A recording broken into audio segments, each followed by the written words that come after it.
Hey there, everybody. Pete Pardo here from Comic Book Users. Welcome to another episode of Inside the Cover. Today, we're going to take a look at a very cool issue from, what year is this? From 1972.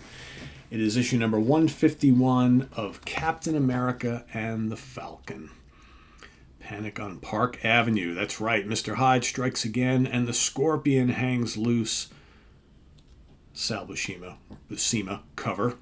Like to say that. Get him, Scorpion. They don't have a chance against you. So, of course, this is kind of interesting, right? Because, of course, you've got Mr. Hyde teaming up with the Scorpion here as opposed to the Cobra, right? But he's always goes for these reptilian characters, right? And again, Scorpion, normally a foe of Spider-Man, now dropping into the lap of Captain America and the Falcon. And, of course, you've got Mr. Hyde, who has originally a foe of Thor, along with Cobra, then fought Daredevil, now going after Captain America, right? So let's take a look at this, shall we? Panic on Park Avenue. Stan Lee, editor. Jerry Conway, scripter. Sal Buscema, artist. Vince Colletta, inker. Artie Simek, letterer. Okay, so here we've got Steve Rogers walking down the street in his normal, everyday guise, and waiting in the alley is both the Scorpion and Mr. Hyde. Like, what could be here, right? So your name's Captain America, so what does it get you, mister? After all these years, it gets you a friend named Nick Fury who tells you what a crumb you are for not joining the group called S.H.I.E.L.D. It gets you a lot of bruises, maybe a couple broken bones. It gets you nothing, Mr. Rogers, nothing but days of pain. So, of course, at this point in time, Nick Fury was desperately trying to get Captain America to join up and become a part of S.H.I.E.L.D., and Cap just kept, refusing. He's his own guy. He's a member of the Avengers, all that sort of thing. He's got the team with the Falcon, right? So here you have, mysteriously, these two are kind of watching, and of course he's thinking about his love, Ms. Carter, right? Of course, Sharon Carter is his kind of girlfriend. Of course, she is a member of S.H.I.E.L.D., right? So he's thinking about the girl he loves but is forbidden to see, because Nick Fury basically has said, if you can't be seeing her, right? She's always undercover, always doing this. So it's making his relationship with Sharon very, very difficult. And then, of course, he keeps walking down this alley, not realizing what's going on. And then, of course, Hyde and the Scorpion attack, right? Do they know who he is? Do they not? You don't really know right now, but you figure they are tracking him for a reason, right? Steve doesn't quite know that, not really sure who they are, but of course he goes to defend himself. And then he kind of takes off and he socks the Scorpion. And of course, Mr. Hyde says to the Scorpion, the Scorpion says, "Blast, I didn't think he could hit so hard." "You didn't think at all, Scorpion, and since your plan to get back at S.H.I.E.L.D. failed, perhaps it's time for Mr. Hyde to call the shots. That girl we saw Rogers with, the S.H.I.E.L.D. agent Sharon Carter. Next we go after her, my friend. Yes, after her." So, the plot thickens.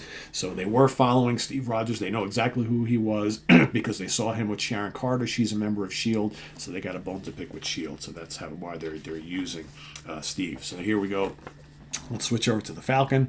He's heading back home to Harlem and Manhattan, and he sees a bunch of people hanging out. They're all kind of like, "Hey, it's the Falcon," whatever. But then some dudes come up and they accuse him. Again, remember, this is early 70s. Lots of race issues still going on here in the States. Just, it's no different today, really. But there was a big issue back then. So, of course, they're got some guys coming up to Falcon saying that he's a sellout. He's hanging out with all the... I'll read it.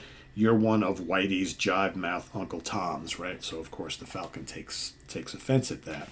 He's like, "Hey, still, friend, you better be thankful that isn't true, because if it was, you'd be plastered all over the curb." So he's like, I'm still one of you, right? But doesn't mean that I can't do other things, right? So then, of course, he comes up to the woman called Lila, right?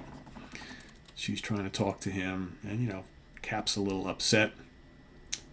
Falcon's a little upset, so he wants to go and have a little chat with, they go have a chat with each other.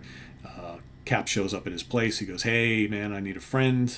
"You got him, man." He basically says, "What's wrong?" "Well, old buddy, either your pal Roger's going out of his mind, or I've just been attacked by a pair of dead men." So he's thinking, when they recognize him, he recognizes the Scorpion, recognizes Mr. Hyde. He goes, "Those two guys should be dead." So he goes, they have a cup of coffee, they're kind of talking about everything. So here we get a little recap of the last appearances of both of them. So here we got Scorpion fighting Daredevil, right? Fighting Mr. Hyde. The Black Widow's involved, right? And that didn't. And they basically, it was reported that both had died, right, after that battle. But as it turns out, it's not the case. So here we go back down to the sewers, and Hyde and Scorpion are busy basically talking with themselves. And here you can kind of see that Scorpion was not dead 5 months ago. He remembers himself being in a jail, right? And all of a sudden he's kind of zapped out, and he's put into this kind of like glass case, which he then breaks out of. He has no idea how long he was in there, right? But he gets out, he sees another case, and there is Mr. Hyde in that case. So they decide, do they fight each other or what? Do they work together? They both don't know why they're there, how they got there, but they decide that they're going to investigate a little further and get back to the people who imprisoned them. So thus begins their plot. Here they find out more information about this guy named Mr. Klein, right? Did he have a hand in all this? So then we go back to Cap and Falcon, who are now going to scour the city and see if they can find these two guys. They go up to S.H.I.E.L.D.'s headquarters, or the private headquarters, right, to find out what's going on. And as it turns out, they've been followed. So out in the street, out comes Hyde and the Scorpion. Let the battle begin. Love the artwork in this, really, really good. Of course, Scorpion takes control of Falcon right away. Scorpion, pretty formidable foe. I don't think they ever really used him enough. All right, but Falcon manages to get away. Cap starts duking it out with Mr. Hyde. Hyde, of course, is the strongest out of all of them here. But Cap's doing pretty good for himself.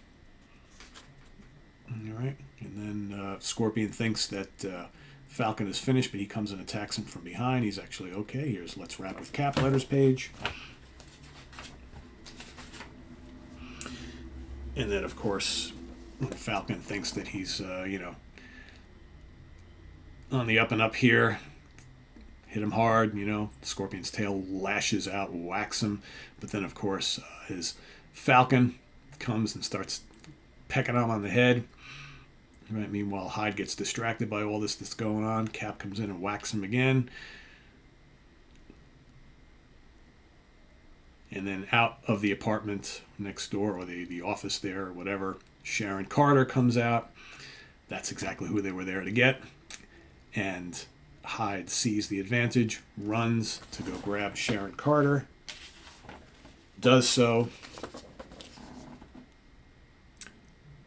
and basically, tells Falcon, it's like, we can't let anything happen to Sharon, so we got to hold on here.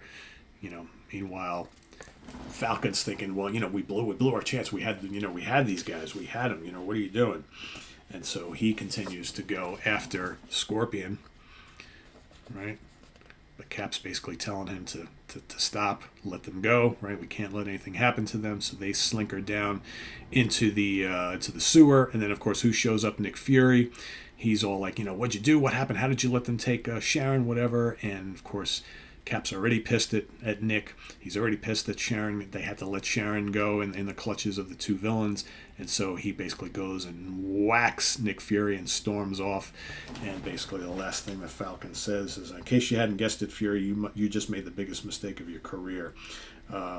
Because, so basically this is what Nick says. He goes, Rogers, you really did it this time, or maybe you didn't understand. I meant what I said about your showing up again. Mister, are you hearing me? In other words, stay away from Sharon. He goes, man, he's listening, man, but I wouldn't ride him again. Not now. You keep out of this, Falcon. I asked the man a question, and I'm waiting for my blasted answer. Do me a favor, Fury. Get out of my life. And boom, decks him. So this story is to be continued. The continuation of Falcon and Mr. Hyde. Scorpion and Mr. Hyde against Falcon and Captain America, with Nick Fury kind of in the middle of all this. Sharon Carter definitely in the middle of all this. Panic on Park Avenue will continue. Issue number 152. Thanks for watching, everybody. Please subscribe if you haven't already, and click on that notification bell so you get alert of all of our content as it posts. And please do hit the like button before you leave. Also, we've got down below the link to the Sea of Tranquility merch page where you can get a cool comic book user t-shirt or coffee mug. So thanks in advance for all your support there. And we'll see you here on Comic Book User with another episode in just a couple days. So thanks for watching, everybody. I am Pete Pardo. Have a good one. Take care. Let us know what you think of this one down in the comments below. Bye-bye.